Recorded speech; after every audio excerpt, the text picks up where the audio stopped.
Conte populaire russe. Auteur anonyme. Ivan Tsarévitch. Dans un certain pays, dans un royaume très reculé, il y avait un roi et une reine. Ils avaient un fils, le prince Ivan, qui était muet de naissance. Quand il eut 12 ans révolus, il vit un jour s'approcher son palefrenier. Et ce palefrenier avait l'habitude de lui conter des contes. Cette fois encore, le prince voulut lui faire dire des histoires admirables, mais l'autre refusa. « Ivan Tsarévitch, lui dit-il, ta mère aura bientôt une fille. Elle sera une sorcière effroyable qui dévorera son père et sa mère et tous ses sujets. Si tu veux éviter ce malheur, va demander à ton père son meilleur cheval et sauve-toi d'ici à toute bride. » Ivan Tsarévitch courut vers son père et pour la première fois de sa vie, il lui parla. Le roi en était tellement joyeux qu'il ne songea même pas à lui demander pourquoi il demandait le meilleur cheval de son écurie. Ivan Tsarévitch monta à cheval et s'éloigna à toute bride. Il courut pendant très longtemps. Il rencontra 2 vieilles couturières et il leur demanda de le prendre dans leur demeure. Les vieilles lui répondirent : « Nous serions bien contentes de te donner un abri, Ivan Tsarévitch, mais nous n'avons que très peu de temps à vivre. Nous n'avons plus qu'à achever un coffret d'aiguilles et un sac de fil, et ensuite la mort viendra. » Alors, le prince se mit à pleurer et poussa plus loin. Il marcha longtemps. Il trouva sur la route le géant Vertodoub et lui demanda un abri.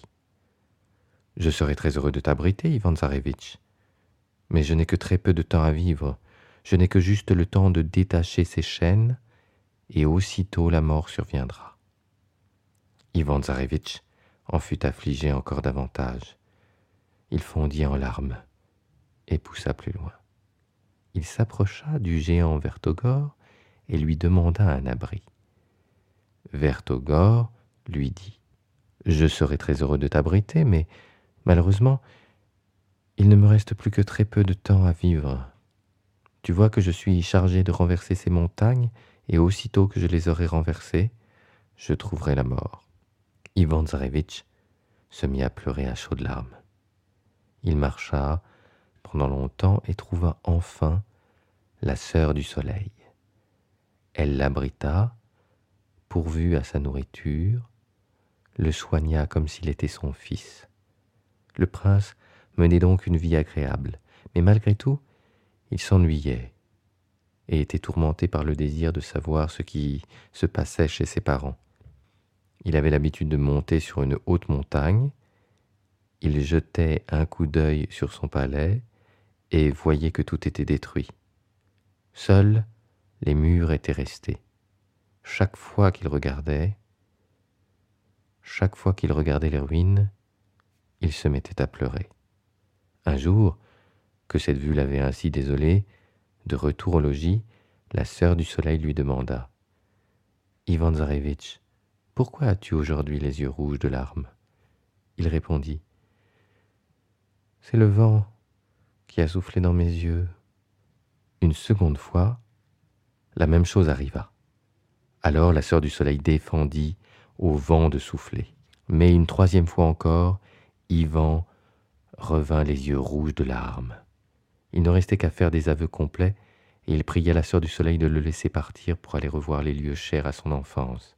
Elle avait beau dire non, il insistait toujours. Enfin, il l'implora tant et si bien qu'elle lui donna la permission de partir et le munit pour la route d'une brosse, d'un peigne et de 2 pommes vertes. Si vieux que fût un homme, quand il goûtait à ces pommes, il redevenait jeune au même instant. Ivan Tsarévitch arriva auprès de Vertogore. Il ne lui restait plus qu'une seule montagne à abattre. Ivan prit la brosse et la laissa tomber. Tout à coup, je ne sais comment, sortirent de terre de hautes montagnes, dont les sommets touchaient les cieux. Il y en avait un grand nombre. Vertogore, tout joyeux, se mit aussitôt à la besogne. Après je ne sais combien de temps, Ivan Tsarévitch arriva auprès de Vertodoub. Il n'avait plus que 3 chênes à déraciner. Ivan prit son peigne et le laissa tomber au milieu des champs. Soudain, des forêts épaisses sortirent de terre, aux arbres plus énormes les uns que les autres. Vertodoub, tout joyeux, remercia le prince et se mit à déraciner les chênes séculaires. Après une nouvelle course, Ivan Tsarévitch arriva à l'endroit où habitaient les 2 couturières Chenu. Il leur donna une pomme, elles y mordirent et tout à coup devinrent jeunes, comme si elles n'avaient jamais été vieilles. Très heureuses de cette transformation, elles firent présent au prince d'un mouchoir. « Si tu agites ce mouchoir, aussitôt un lac apparaîtra derrière toi. » Enfin, le prince arriva à la maison. Sa sœur vint à sa rencontre, l'accabla de caresses. « Prends place, lui dit-elle, joue du tympanon, et moi j'irai préparer le déjeuner. » Le prince prit place et se mit à jouer du tympanon. Une souris sortit de son trou et lui dit avec une voix humaine: « Sauve-toi, prince, prends la fuite, tout de suite, ta sœur est allée aiguiser ses dents. » Ivan Tsarévitch quitta la chambre sans tarder, monta à cheval et se sauva tandis que la souris se mettait à courir le long des cordes pour que le tympanon continuât à résonner. Ainsi, la sœur ne soupçonna pas le brusque départ de son frère. Ayant fini d'aiguiser ses dents, elle se précipita dans la chambre et vit qu'il n'y avait plus personne. La souris venait de se retirer dans son trou. La sorcière entra dans une violente colère, grinça des dents et se mit à la poursuite du prince. Ivan Tsarévitch, ayant entendu qu'on le poursuivait, se retourna et vit sa sœur qui arrivait à toute vitesse. Il prit son mouchoir, l'agita et un lac profond apparut. Tandis que la sorcière était occupée à franchir le lac, le prince prit une grande avance sur elle, mais ensuite elle repartit à sa poursuite avec plus d'acharnement. Elle allait l'atteindre. Vertodoub devina que le prince fuyait sa sœur et se mit à déraciner les chênes pour en encombrer la route. Il en amassa une vraie montagne. Le passage était fermé à la sorcière. Elle s'occupa alors de ronger les arbres. Elle eut beaucoup de peine à se frayer une voie, et Ivan Tsarévitch était déjà bien loin. Elle se remit à sa poursuite d'une allure folle, et il s'en fallut de peu qu'elle ne l'atteignît. Il n'y avait plus moyen d'échapper. Mais Vertogor, qui aperçut la sorcière, saisit la montagne la plus haute, la posa juste sur la route, et sur cette montagne, il en posa une autre. Tandis que la sorcière perdait beaucoup de temps à gravir cette double montagne, Ivan Tsarévitch gagnait du terrain. Mais la sorcière vint à bout de sa tâche et recommença sa poursuite acharnée.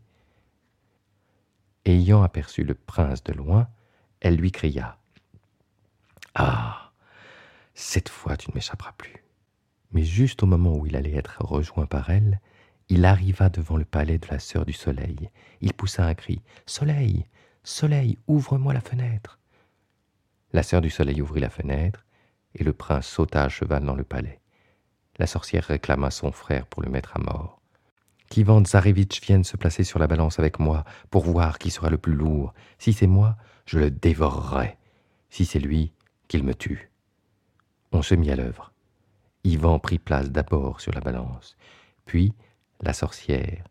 Mais à peine eut-elle mis le pied sur son plateau, Ivan se trouvait jeté en haut avec une telle vigueur qu'il tomba juste dans le ciel, dans le palais de la sœur du soleil, et la sorcière resta à jamais sur la terre.